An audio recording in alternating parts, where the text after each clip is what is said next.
The Pieterpad is the most famous long-distance walking route in the Netherlands. Stretching nearly 500 kilometers, it connects the Wadden Sea in the far north to the hills of Limburg in the south. And today I'm following a section of this legendary trail during my journey across the country.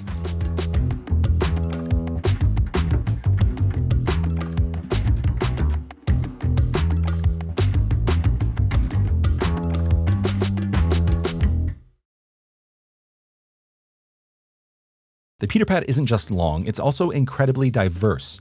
One day you might find yourself wandering through thick forests, on the next across open heathlands or along quiet farmers' fields. It also leads you to some fantastic cultural landmarks. When I first heard of the Pieterpad, I thought it was the remnants of medieval footpaths like the Tokaido Trail in Japan. But the idea actually came from two friends, one from Tilburg in the south and one from Groningen in the north. In the late 1970s, they thought it would be fun to design a long-distance hiking route connecting their hometowns. That idea grew bigger, stretching the trail from the very top of the country to the bottom. And by 1983, the Pieterpad was officially open, and since then, it's become kind of a national hiking institution. Thousands of people walk at least parts of it every year. It starts in Pieterfietspad, a small village just a stone's throw from the Wadden Sea in Groningen. From there, the trail meanders south through the eastern provinces of the Netherlands before finally finishing just past Maastricht. The route is very well marked with red and white signs guiding walkers in either direction. Altogether, the trail covers nearly 500 kilometers and is split into 25 manageable stages, each between 15 and 22 kilometers. And since most stages begin and end in towns connected by public transit, you can easily skip portions if you're not in it for the entire length. Like me, I'll be starting in Hardenberg and heading towards Groningen.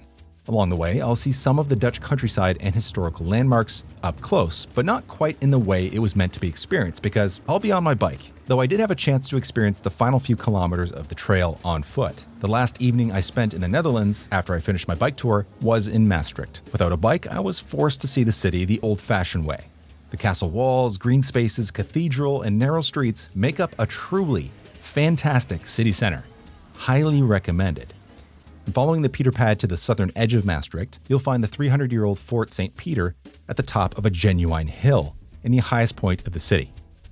Continuing on, you'll find a path flanked by vistas of rolling hills that eventually leads you here, to a lookout over an abandoned limestone mine in the end of the Pieterpad. They've even set up a frame to commemorate the journey. While I didn't complete the Pieterpad, I thought it would be neat to capture one last moment of my trip in the Netherlands. But as for my journey to Groningen, I of course couldn't take the Pieterpad, at least some of it I couldn't. I instead would be following the Pieterfietspad. It's the official cycling variant of the Pieterpad. Instead of hiking boots, you take it on two wheels, following nearly the same north to south journey, but optimized for bikes by using the Fietsknoop network, the numbered cycling junctions that cover the entire country. And if you're not familiar with that system, I've made a separate video explaining how it works. But at 580 kilometers, it's a little longer than the walking version. And on a bike, it's manageable in about 7 to 10 days, depending on how much ground you want to cover each day. The routes are easy to find through the Pieterpad website or in the Fietsknoop app. And for my ride today, I follow parts 5 through 8 of the Pieterpad, but in reverse. If all goes well, I'll experience the Pieterpad spirit, but at a cyclist pace. Leaving Hardenberg, I quickly came to the first divergence. So here's the first example of where these two routes do not go the same way. So it wants the Pieterpad, so that's people who are walking, to go this way down this dirt road here, but I am to continue to node 16 this direction. So while it is very similar, the Pieterfietspad actually just follows the node network as closely as possible to the Pieterpad.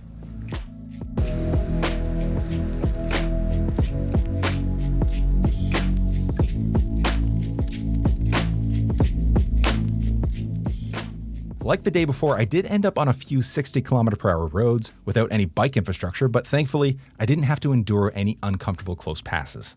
And crossing into a new province, Drenthe, I wasn't sure what to expect. It's the most rural part of the Netherlands, with the lowest population density. Much of it is farmland, dotted with patches of forests and nature reserves.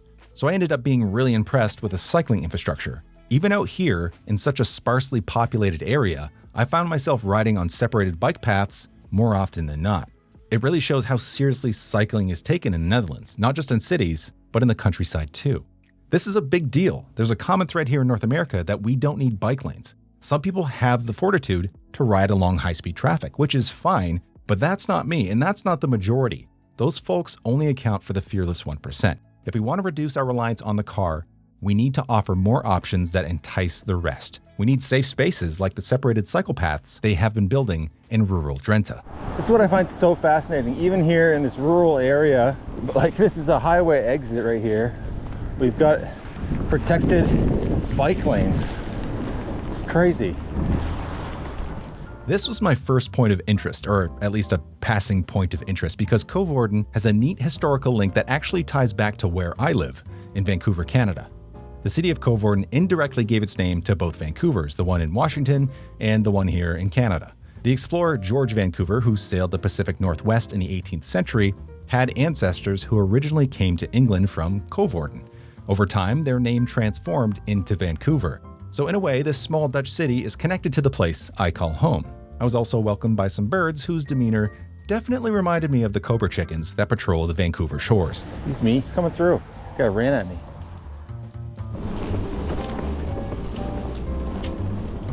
So I'm about 30 kilometers into my route today, and I took a little detour here into Nieuw, Amsterdam. And this is Van Gogh House in Drenthe. The famous artist Vincent van Gogh stayed here for a few months back in 1883, exploring the region and sketching and painting as he went. Today, this spot marks the finish line of one of the many Van Gogh routes, paths where you can literally follow the painter's footsteps and see landscapes that inspired him on his journeys.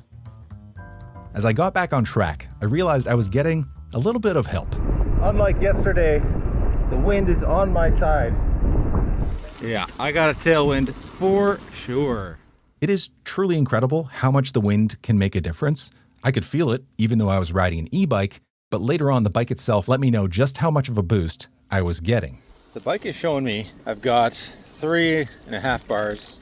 It's probably above 60%, somewhere between 60 and 70%. I've already done like 70, 75 kilometers today. That's crazy. That's a tailwind for you. This bike is rated up to 120 kilometers on the lowest setting for a single charge, but I was on pace for over 150. Little did I know I would be getting the opposite treatment on the next day.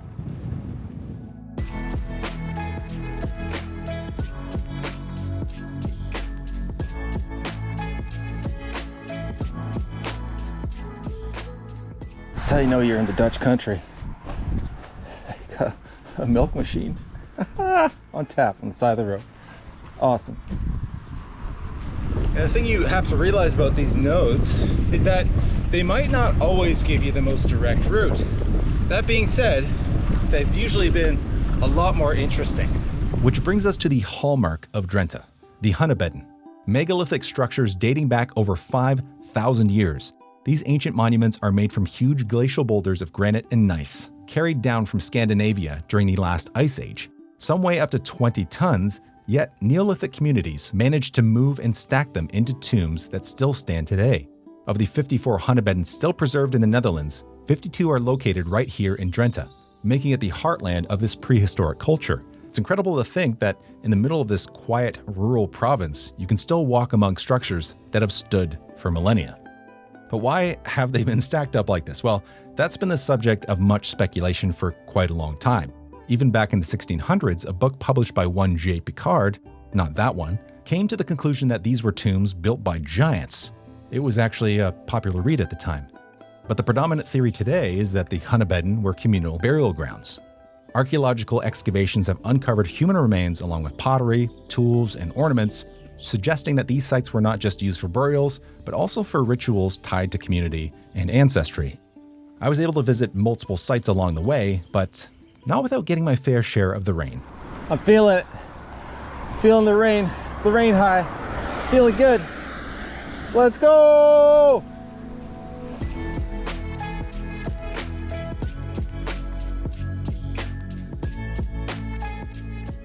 From the town of Rolde, I had originally planned to keep following the Pieterfietspad north through even more parkland. Honestly, I couldn't get enough of that fresh forest smell, but I had an appointment waiting for me in Groningen. And with nearly 80 kilometers already behind me, I needed a quicker way to get there. So instead, I cut over to Assen, the capital of Drenthe, and hopped on a train. I wasn't too disappointed though, because on the way, I came across these flashing giveaway markers, which seemed to be triggered by detection loops on these cycling and walking paths. a clever little safety feature I hadn't seen before. And the train itself was a sprinter, which meant level boarding this time. A small detail, but one that makes hopping on with a bike so much easier compared to my last train.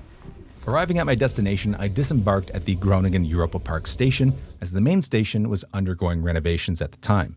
And this is where I met up with my Groningen tour guide, which is where we'll pick up on the next day of the trip. This might be the widest road I've seen inside of a city in the Netherlands. This is in Maastricht, and I think it's because we've gotten closer to Germany.